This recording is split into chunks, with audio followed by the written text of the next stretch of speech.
Hi, I'm Miss Hannah from the Highland Park Public Library, and welcome to Library in Your Living Room. Today I'm going to show you how to make your very own bath bomb.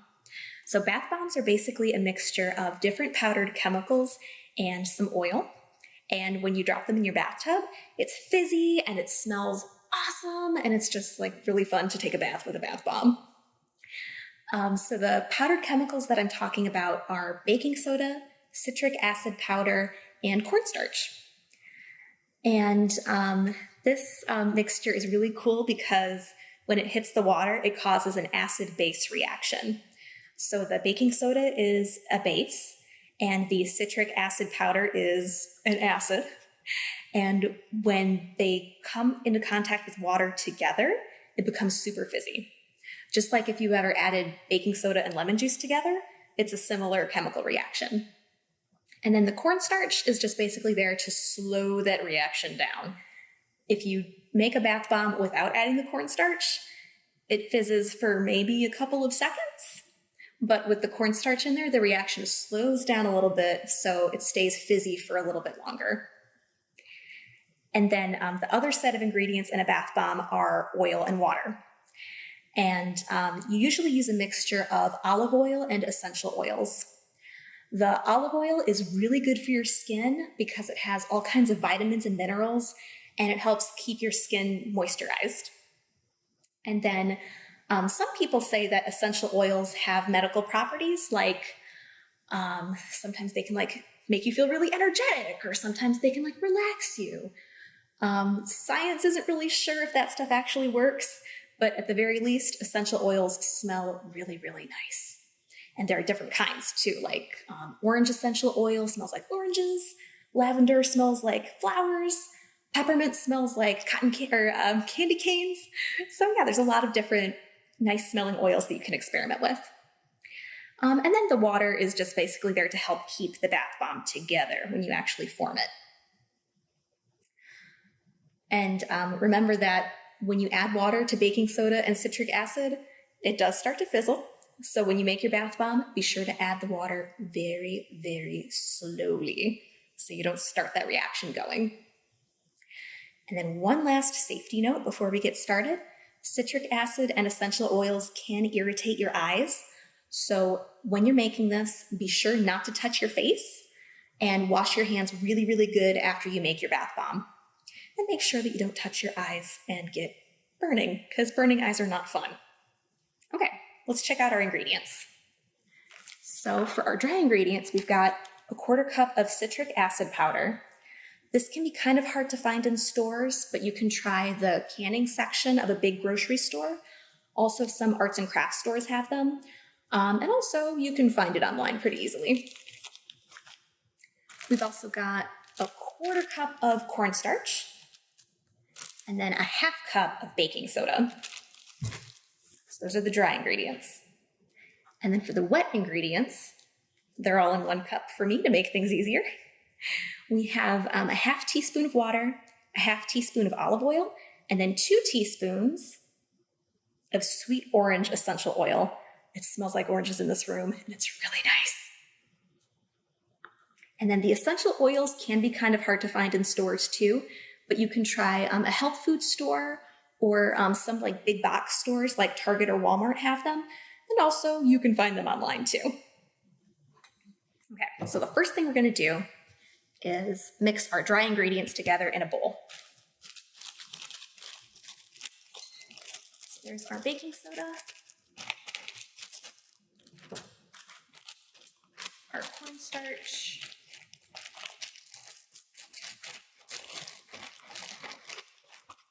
and then the citric acid powder. I'll grab that next. And it can be kind of confusing because all of your powders are white. So be sure to keep track of what's what when you're adding it. And make sure that you have double the amount of baking soda than the cornstarch and the citric acid. Okay, so once the dry ingredients look like they're pretty well mixed, you're going to add your wet ingredients. And that is the olive oil, the essential oil, any kind you want. In this case, we're using orange, and then also a little bit of water. And add it really, really slowly. Because as soon as that water touches the powders, it can start to fizz. And we don't want that. Yeah, see, it's already starting.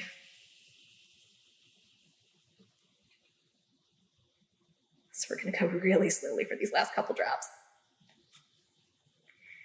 Some people like to add food coloring to the bath bombs to make it a different color. I'm not going to do that today because my orange essential oil was already orange. But if you do want to add food coloring, now is the time when you're doing your liquid ingredients. And then one other thing to keep in mind, use only 1 or 2 drops of food coloring, because if you use too much, you can stain your hands and stain your bathtub, and that's not good. And mix these ingredients as best as you can. You want it to be a uniform color and a uniform texture. So if you see any dry pockets, try to get some of that liquid ingredient in there. And if you see like any puddles of oil, try to mix some of the powders in that area.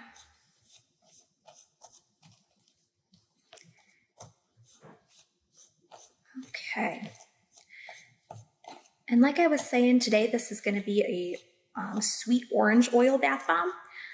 But some other scents that you can try out that are really great for this project are lavender essential oil and peppermint essential oil. Okay, so now we're going to see if the bath bomb is the right texture to make into a shape. So grab a clump in your hand and see if you can form it into a ball. And it's still a little bit too dry and a little bit too powdery. So I'm going to add a couple drops of water to make the mixture a little bit more moist.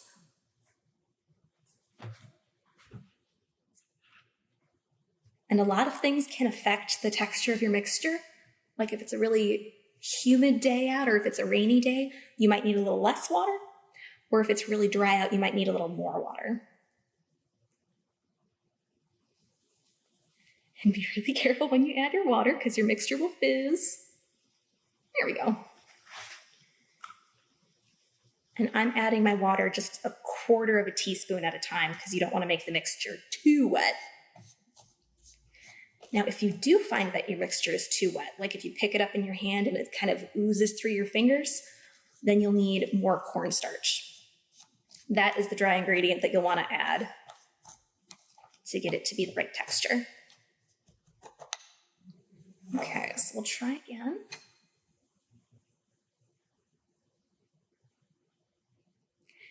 It's a little bit better. I think I'll add just a little bit more water. So we're going to do another, about 1/4 teaspoon.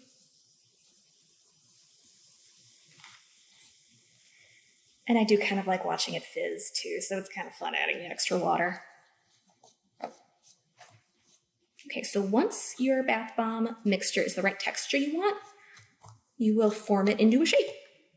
And there's a couple ways that you can do this. You can just use your hands to form a ball and have just like a little fist-sized bath bomb. You can also use a mold to make the bath bomb into a certain shape. And you can buy bath bomb molds at stores. I've seen them at places like Walmart. Or you can also use just stuff around your kitchen. You can use stuff like ice cube trays or plastic cups. I think today I'm going to use a plastic cup actually. And then also, if your family celebrates Easter and you have like plastic Easter eggs lying around, those make really fun bath bomb molds too.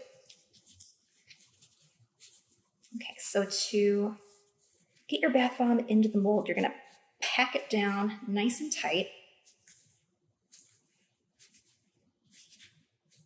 until you can't pack it down anymore.